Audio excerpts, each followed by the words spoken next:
Good evening and Jai student. Welcome again. I am Sapna Singh, your political science teacher.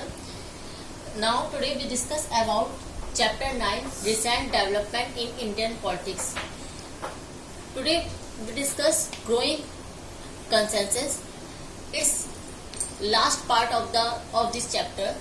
Now growing consensus. जैसे हम देख चुके हैं कि किस तरह आफ्टर राजीव गांधी के बाद से, इंदिरा गांधी की डेथ के बाद से किस तरह पॉलिटिक्स में कितने बड़े बड़े चेंजेस आए। 1960 के बाद हम देख चुके थे लाल बहादुर शास्त्री, जवाहरलाल नेहरू की डेथ के बाद कंटिन्यू किस तरह इंदिरा गांधी जी ने कैसे पॉलिटिक्स को संभाला था, लीडरशिप को संभाला, किस तरह कांग्रेस पार्टी मजबूत हुई।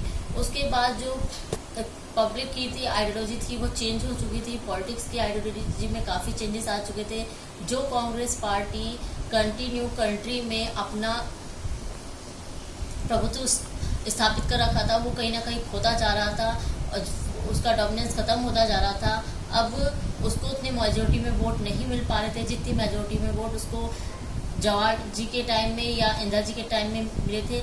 अब जो टाइम था वो कोलाइजेशन की गवर्नमेंट का था, नई नई पार्टीज उभर के आ रही थी like BJP, PSP and OBC party, Dalit parties जो थी वो उभर के आ रही थी, रीजनल पार्टीज थी वो धीरे धीरे पॉलिटिक्स में वो सामने आ रही थी। नेशनल लेवल पे वो अपनी कहीं ना कहीं सपोर्ट कर रही थी गवर्नमेंट बनाने में।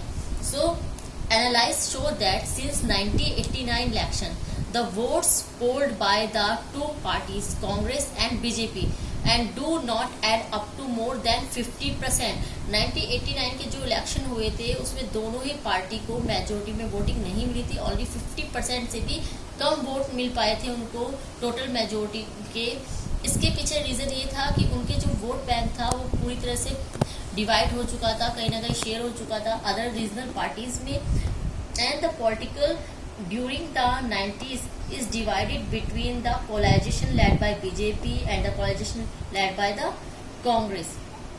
और उस टाइम का जो पीरियड था, 90s का पीरियड था, उसमें कहीं ना कहीं जो गवर्नमेंट बन रही थी वो कोलाइजेशन की गवर्नमेंट बन रही थी। हम देख चुके थे बीजेपी के साथ कुछ पार्टीज कोलाइजेशन कर रही थी, कुछ पार्टीज कांग्रेस के साथ कोलाइजेशन कर रही थी। 4 टाइप के अलायंस हो रहे थे, कांग्रेस के साथ, बीजेपी के साथ एंड लेफ्ट फ्रंट पार्टीज यानी वाम मोर्चा दल के साथ एंड अदर पार्टीज जो किसी के साथ कोलाइजेशन नहीं करती। 4 टाइप्स के ग्रुप बन चुके थे। तो इन सब का रिजल्ट क्या निकला, लेकिन ये सब जितनी भी पार्टीज थी जो 4 ग्रुप थे ये सब कुछ ऐसे पॉइंट्स थे जिन पे ये लोग एग्री थे। ये 4 पॉइंट्स इस टाइप के ही हैं। Growing consensus, first agreement on new economic policies in 2004 election. Lok Sabha के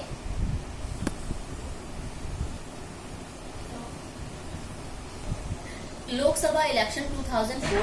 In 2004 election, the coalition led by BJP National Democratic Alliance was defeated and new coalition led by the Congress known as United Progressive Alliance came into power। हम देखा 2004 के जो election थे उसमें भी कहीं ना कहीं जो अलायंस था उसने सबको हरा दिया था और डेमोक्रेटिक पॉलिटिक्स बनी थी।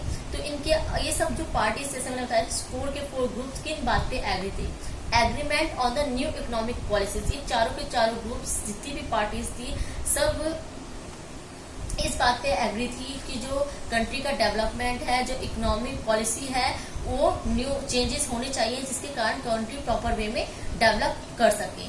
And secondly acceptance of the political and social claims of the backward castes. और कहीं ना कहीं अपने वोट बैंक को बनाने के लिए सब पार्टी इस पे भी एग्री थी कि जो ओबीसी हैं, जो बैकवर्ड कास्टेज हैं, इनका डेवलपमेंट करना चाहिए, इनको रिजर्वेशन देना चाहिए, हर वे में इनको रिजर्वेशन देना चाहिए। And third acceptance of the role of state level parties in the governance of the country. और कहीं ना कहीं जो रीजनल पार्टी और नेशनल पार्टी के बीच की जो दूरियां थी वो पूरी तरह से समाप्त हो रही थी।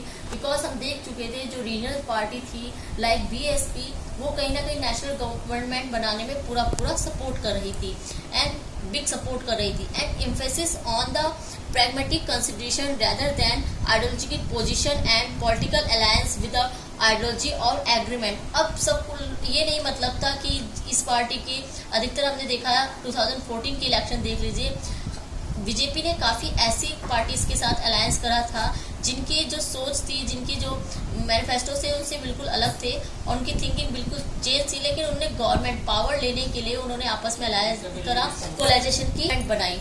तो सबकी एक सहमति कि अपनी जो थिंकिंग है, अपनी जो पावर है, उसको पाने के लिए सब एक साथ मिल जा रही थी। Now thank you student, your chapter and book completed. Thank you very much. Jai Hind.